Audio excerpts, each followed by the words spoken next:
यानी जैल सिंह ते फिर 2 को हफ्ते पिछों श्रीमती इंदिरा गांधी अमृतसर पुजे। उन्हां हरमंदर साहब विच मत्था टेकिया ते अकाल तख्त साहब ते होर इमारतां नूं होए नुकसान दा जायजा लिया। उन्हां ने तबाह होए अकाल तख्त दी मुरम्मत करवा के फौजी कार्रवाई उपर पर्दा पा देण दा फैसला कर लिया। उन्हां दा ख्याल सी कि जदों तक तबाह ते बर्बाद होया अकाल तख्त सिखां दियां अखां सामने रहेगा, ਉਹ ਇਹ ਗੱਲ नहीं भुल सकणगे कि उन्हां दे इस पावन पवित्र स्थान नूं भारती फौजां ने ऑपरेशन ब्लू स्टार दे दौरान तबाह कीता सी। श्रीमती गांधी ने अकाल तख्त दी मुरम्मत दा कम निहंगां दे मुखी बाबा संता सिंह नूं सौंपिया। सिख भाईचारा ते खास करके खाड़कू नौजवान टट्ठे होए अकाल तख्त साहब दी उसारी दा कम संगतां दे सहयोग नाल करना चाहुंदे सन। ਇਹ ਉਹ ਤਖਤ ਹੈ ਜਿਸ ਨੂੰ ਕਦੇ ਭਾਈ ਗੁਰਦਾਸ ਤੇ ਬਾਬਾ ਬੁੱਢਾ ਨੇ ਬਣਾਇਆ ਸੀ। ਇਹ ਉਹ ਤਖਤ ਹੈ ਜਿਸ ਨੂੰ ਕਦੇ ਬਾਅਦ ਵਿੱਚ ਪੰਜਾਂ ਪਿਆਰਿਆਂ ਦੀ ਸਰਪ੍ਰਸਤੀ ਹੇਠ ਬਣਾਇਆ ਗਿਆ ਸੀ। ਉਸ ਰਵਾਇਤ ਨੂੰ ਕਾਇਮ ਰੱਖਣਾ ਹੈ। ਕਿਸੇ ਇੱਕ ਮਨੁੱਖ ਨੂੰ ਕੋਈ ਹੱਕ ਨਹੀਂ ਆਪਣੀ ਮਰਜ਼ੀ ਨਾਲ ਤਖਤ ਬਣਾਉਂਦਾ ਫਿਰੇ। ਜਿਹੜਾ ਅਕਾਲ ਤਖਤ ਤੋਂ ਛੇਕਿਆ ਗਿਆ ਹੈ, ਪ੍ਰਵਾਨ ਹੀ ਨਹੀਂ ਕੌਮ ਨੇ ਕੀਤਾ, ਉਹਦਾ ਤਖਤ ਬਣਾਇਆ, ਕੌਮ ਕਿਵੇਂ ਪ੍ਰਵਾਨ ਕਰ ਲਏਗੀ? ਇਹ ਕਦੇ ਹੋ ਹੀ ਨਹੀਂ ਸਕਦਾ। ਨਿਹੰਗ ਸੰਤਾ ਸਿੰਘ ਦੁਆਰਾ ਮੁਰੰਮਤ ਕੀਤੇ ਗਏ ਅਕਾਲ ਤਖਤ ਨੂੰ ਸਿੱਖ ਜਗਤ ਨੇ ਪ੍ਰਵਾਨ ਨਾ ਕੀਤਾ ਤੇ ਉਹਨਾਂ ਨੇ ਅਕਾਲ ਤਖਤ ਦੀ ਉਸ ਇਮਾਰਤ ਨੂੰ ਢਾਹ ਕੇ ਆਪਣੇ ਖੂਨ ਪਸੀਨੇ ਤੇ ਮਿਹਨਤ ਨਾਲ ਨਵੇਂ ਅਕਾਲ ਤਖਤ ਦੀ ਸਿਰਜਣਾ ਦਾ ਕਾਰਜ ਸ਼ੁਰੂ ਕਰ ਦਿੱਤਾ। ब्लू स्टार ऑपरेशन तो बाद पंजाब दे पिंडां विचों कथित आतंकवादी नौजवानां नूं पकड़न ते उन्हां दी अलख मुका देण दा अभियान शुरू कर दिता गया। इस नूं वुड रोज ऑपरेशन दा नाम दिता गया। पंजाब दे अनेकां बेगुनाह युवक इस ऑपरेशन दे तहत मार दिते गए। सरकार दा कहना सी कि वो देश नूं टुकड़े टुकड़े करन दी कोशिश कर रहे सन। सरकारी मशीनरी दे हथ मजबूत करन लई विधान विच तरमीमा करके इहो जे कानून पास कीते गए जिन्हां नूं पंजाब दे लोकां ने काले कानूनां दा नाम दिता। After Blue Star, another hideous mistake was made, and that was this so-called Operation Woodrose, when people talked loosely about flushing out terrorists, and the end result was you didn't flush out terrorists, you created a whole lot more. And when you see every government is based on justice, social, economic and political, and if it fails to give justice, then it becomes counterproductive and then people take up the arms. ਘਟਨਾਵਾਂ ਦਾ ਕ੍ਰਮ ਬੜੀ ਤੇਜ਼ੀ ਨਾਲ ਬਦਲ ਰਿਹਾ ਸੀ। 31 October 1984 ਨੂੰ ਸ਼੍ਰੀਮਤੀ ਇੰਦਰਾ ਗਾਂਧੀ ਦਾ ਕਤਲ ਹੋ ਗਿਆ। ਉਹਨਾਂ ਦੇ ਇਸ ਕਤਲ ਵਿੱਚ ਉਹਨਾਂ ਦੇ ਹੀ 2 ਅੰਗ ਰਕਸ਼ਕ ਸਤਵੰਤ ਸਿੰਘ ਅਤੇ ਬੇਅੰਤ ਸਿੰਘ ਨੂੰ ਜ਼ਿੰਮੇਦਾਰ ਠਹਿਰਾਇਆ ਗਿਆ।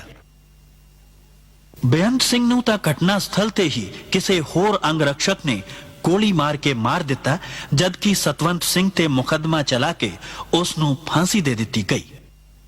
ਜਦੋਂ ਇਸ ਘਟਨਾ ਬਾਰੇ ਬੇਅੰਤ ਸਿੰਘ ਦੀ ਪਤਨੀ ਬਿਮਲ ਖਾਲਸਾ ਕੋਲੋਂ ਪੁੱਛਿਆ ਗਿਆ ਤਾਂ ਉਹਨਾਂ ਨੇ ਕਿਹਾ, ਦਰਬਾਰ ਸਾਹਿਬ ਦੀ ਬੇਅਦਬੀ ਤੋਂ ਬਾਅਦ, ਅਟੈਕ ਹੋਣ ਤੋਂ ਬਾਅਦ ਹਰੇਕ ਸਿੱਖ ਦਾ ਹਿਰਦਾ ਜਿਹੜਾ ਸੀ ਦੁਖੀ ਸੀ। ਤੋਂ ਸ਼ਹੀਦ ਬੇਅੰਤ ਸਿੰਘ ਵੀ ਉਹਨਾਂ ਮਤਲਬ ਸਿੱਖਾਂ ਵਿੱਚੋਂ ਇੱਕ ਸੀ ਤੇ ਉਹਨਾਂ ਨੇ ਵੀ ਦਰਬਾਰ ਸਾਹਿਬ ਦੀ ਬੇਅਦਬੀ ਨੂੰ ਨਹੀਂ ਸਹਾਰਿਆ। श्रीमती इंदिरा गांधी ਦਾ ਕਤਲ ਆਪਣੇ ਆਪ ਵਿੱਚ ਬੜੀ ਦੁਖਦਾਈ ਘਟਨਾ ਸੀ, ਪਰ ਇਸ ਘਟਨਾ ਤੋਂ ਬਾਅਦ ਸਾਰੇ ਦੇਸ਼ ਵਿੱਚ ਸਿੱਖ ਵਿਰੋਧੀ ਦੰਗੇ ਭੜਕ ਉੱਠੇ।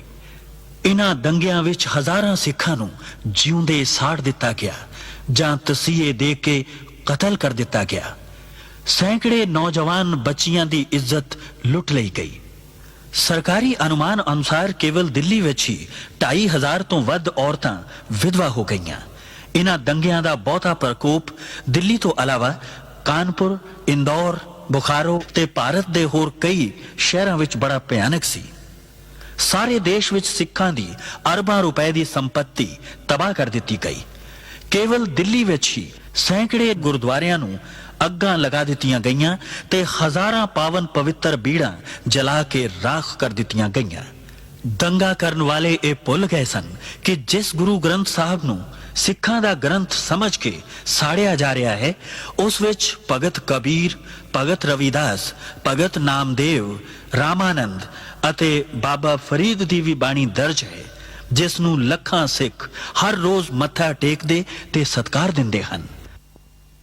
ਗੈਰ ਸਰਕਾਰੀ ਅਨੁਮਾਨ ਅਨੁਸਾਰ ਇਨ੍ਹਾਂ ਦੰਗਿਆਂ ਵਿੱਚ 20,000 ਦੇ ਕਰੀਬ ਸਿੱਖ ਮਾਰੇ ਗਏ ਸਨ। ਮੇਰੇ ਪੋਤਰਿਆਂ ਨੂੰ ਫਿਰ ਵਿਚਾਰਿਆਂ ਨੂੰ ਅੱਛੀ ਤਰ੍ਹਾਂ ਸ਼ਹੀਦ ਕੀਤੇ ਗਏ। ਇਹ ਅਸੀਂ ਉਹਨਾਂ ਦੀ ਕੋਈ ਗੱਲ ਕਰ ਨਹੀਂ ਸਕਦੇ ਵੀ। ਵਿਚਾਰਿਆਂ ਨੂੰ ਐਸਾ ਉਹਨਾਂ ਨੂੰ ਨਾਲੇ ਦੇ ਵਿੱਚ ਡੋਬ ਕੇ ਸੀਏ ਦੇ ਕੇ ਸਾਡੇ ਬੱਚਿਆਂ ਨੂੰ ਸ਼ਹੀਦ ਕੀਤਾ ਗਿਆ। मेरी कुड़ी का सिर फाड़ देता, फिर लड़की कहने लगी मेरा भाई बचा ले, छोड़ दे, मैनू मार दे, मेरा भाई छड़ दो, मेरी माँ का सहारा बन जाएगा। कोई भंगी थे, मुसलमान थे, इस्लाम था, उद्दल था, गुप्ता था, हाँ सारे थे, सारे इस इलाके के थे। बस जब सारे भाज गए ना तो डप्पा थे, बल्लम उसको ऐसे घोप दे देते थे, तो वो कहते हाय रे मैं मर गया रे, फिर वो हाथ ऊपर करते तो उसको लाठी मार के सिर पे जिंदे को आग लगा गए, मेरे मुंडे को जिन्ने को आग लगा ऐसे फट गए गई, जैसे बच्चे। मेरी गोदी में से खिंच के 3 मेरे साल के मुंडे बच्चे को मार दिए, 3 साल के। इसकी दो में 3 साल के बच्चे वो कैसे बीतेगी उसके दिल पे? शिकल देख कैसी हो रही मेरी मुंडी। ऐसे जला दी, आग में से काट के मार के पहले यहाँ से गर्दन काट के आग में जला दी। 1000-2000 ਬੰਦਿਆਂ ਨੇ ਸਾਡੇ ਉੱਤੇ ਹਮਲਾ ਕਰ ਦਿੱਤਾ। ਹਮਲਾ ਕਰਤਾ, ਅਸੀਂ ਗੁਰਦੁਆਰਾ ਬਚਾਉਣ ਵਾਸਤੇ ਆਏ ਤੇ ਬੰਦੇ ਦੌੜ ਜਾਂਦੇ, ਫਿਰ ਅਸੀਂ ਛਡਾ ਨਸਾ ਕੇ ਭਜਾ ਕੇ ਆ ਜਾਂਦੇ, ਫਿਰ ਵਾਪਸ ਆ ਜਾਂਦੇ। ਇੰਨੀ ਚਿਰ 2-3 ਘੰਟੇ ਅਸੀਂ ਇਸ ਤਰ੍ਹਾਂ ਹੀ ਕੀਤਾ। ਉਸ ਤੋਂ ਬਾਅਦ ਜੀ ਸਾਹਿਬ ਪੁਲਿਸ ਆ ਗਈ। ਉਹਨਾਂ ਨੇ ਕਿਹਾ ਜੀ ਤੁਸੀਂ ਆਪਣੇ ਆਪਣੇ ਘਰਾਂ ਵਿੱਚ ਚਲੇ ਜਾਓ, ਅਸੀਂ ਤੁਹਾਡੀ ਸ਼ਾਂਤੀ ਕਰਾ ਦਿਆਂਗੇ। ਅਸੀਂ ਸ਼ਾਂਤੀ ਵਾਸਤੇ ਆਪਣੇ ਆਪਣੇ ਘਰਾਂ ਵਿੱਚ ਚਲੇ ਗਏ ਜੀ। ਉਸ ਤੋਂ ਬਾਅਦ ਕੀ ਹੋਇਆ ਜੀ, ਸ਼ਾਂਤੀ ਤਾਂ ਹੋਈ ਨਹੀਂ। ਬੰਦੇ ਫਿਰ ਆਪਣੇ ਆਪਣੇ ਘਰ ਚਲੇ ਗਏ, ਇੱਕ 2-2 ਬੰਦੇ ਸੀ। ਉਦੋਂ ਫਿਰ ਬੰਦੇ ਇੱਕ 200, 300, ਇੱਕ ਬੰਦੇ ਦੇ ਘਰ ਤੇ ਚੜ ਗਿਆ, ਪੱਥਰਾਂ ਨਾਲ ਮਾਰਿਆ, ਮਿੱਟੀ ਦਾ ਤੇਲ ਸਾੜਿਆ, ਉੱਤੇ ਅੱਗ ਲਾ ਕੇ ਬੰਦੇ ਨੂੰ ਮਾਰ ਕੇ ਸੱਟ ਗਏ। ਅੱਧਾ ਮਰਿਆ, ਅੱਧਾ ਨਹੀਂ ਮਰਿਆ, ਪਿਆ ਰਿਹਾ ਜੀ। ਫਿਰ ਇਹ ਗੁਰਦੁਆਰਾ ਸਾਰਾ ਤੋੜ ਦਿੱਤਾ ਪੂਰਾ। ਬਾਬਾ ਸਾਹਿਬ ਦੀ ਪੂਰੀ ਬੇਟ ਦੀ ਬੇਇੱਜ਼ਤੀ ਕੀਤੀ। ਸਾਰੀ ਕਲੋਨੀ ਦੇ ਬੰਦੇ ਘੱਟੋ ਨਾ 200-300 ਬੰਦਾ ਸਾਡਾ ਇੱਧਰ ਦਾ ਮਰਿਆ। ਤੁਹਾਡੀ ਲਾਸ਼ਾਂ ਦਾ ਕੀ ਆ? ਲਾਸ਼ਾਂ ਦਾ ਜੀ ਪੁਲਿਸ ਲੈ ਗਈ, ਪਤਾ ਨਹੀਂ ਕਿੱਥੇ ਸਿੱਟੀਆਂ, ਕੋਈ ਪਤਾ ਨਹੀਂ। ਜਿਹੜੇ ਇੱਥੇ ਸੀ 50-100 ਬੰਦੇ ਤੇ ਇੱਥੇ ਸੜ ਗਏ, ਇੱਥੇ ਹੀ ਮਰ ਗਏ, ਇੱਥੇ ਹੀ ਪੈ ਰਹੇ। ਉਹਨਾਂ ਨੂੰ ਕੁੱਤੇ ਬਿੱਲੇ ਖਾ ਗਏ ਵਿਚਾਰਿਆਂ ਨੂੰ, ਕੋਈ ਪਤਾ ਨਹੀਂ।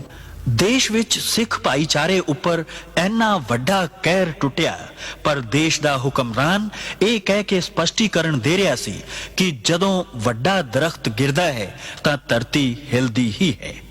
ਦੇਸ਼ ਦਾ ਆਮ ਸਿੱਖ ਇਹ ਸੋਚ ਰਿਹਾ ਸੀ ਕਿ ਕੀ ਇਹ ਧਰਤੀ ਸਿਰਫ ਸਿੱਖਾਂ ਵਾਸਤੇ ਹੀ ਹਿੱਲਣੀ ਸੀ। ये तो हम तो खुलेआम कहते हैं कि जिस देश का प्रधानमंत्री इतने लोगों की हत्या हो और उसके बाद कहे कि साहब बड़ा कोई पेड़ गिरता है तो पत्ता झड़ता ही है, तो ये कोई मतलब है कि कोई सद्भावना के दृष्टिकोण से अच्छा नहीं है। It was very sad that Indira Gandhi was assassinated. Very sad. But what followed later was sadder still. Much more sadder than. And explanations like a huge tree falling and hence there would be a small shudder around, I think they don't serve much purpose. They do not. And this thing is very, very difficult to erase from the mind. You know, I mean, any society in which the police, the administration, the Prime Minister can justify the killing of 5,000 innocent people, some of them children, do you know, I mean, because this was not terrorist killings, this was killings by the state, it was pogroms. And you know, I mean, that's what we're paying for now, because you've totally alienated an entire community. ਇਨ੍ਹਾਂ ਸਿੱਖ ਵਿਰੋਧੀ ਦੰਗਿਆਂ ਵਿੱਚ ਬਹੁਤ ਸਾਰੇ ਹਿੰਦੂ ਪਰਿਵਾਰਾਂ ਨੇ ਆਪਣੇ ਆਪ ਨੂੰ ਖਤਰੇ ਵਿੱਚ ਪਾ ਕੇ ਅਨੇਕ ਸਿੱਖ ਪਰਿਵਾਰਾਂ ਦੀ ਜਾਨ ਬਚਾਈ। ਮੇਰੇ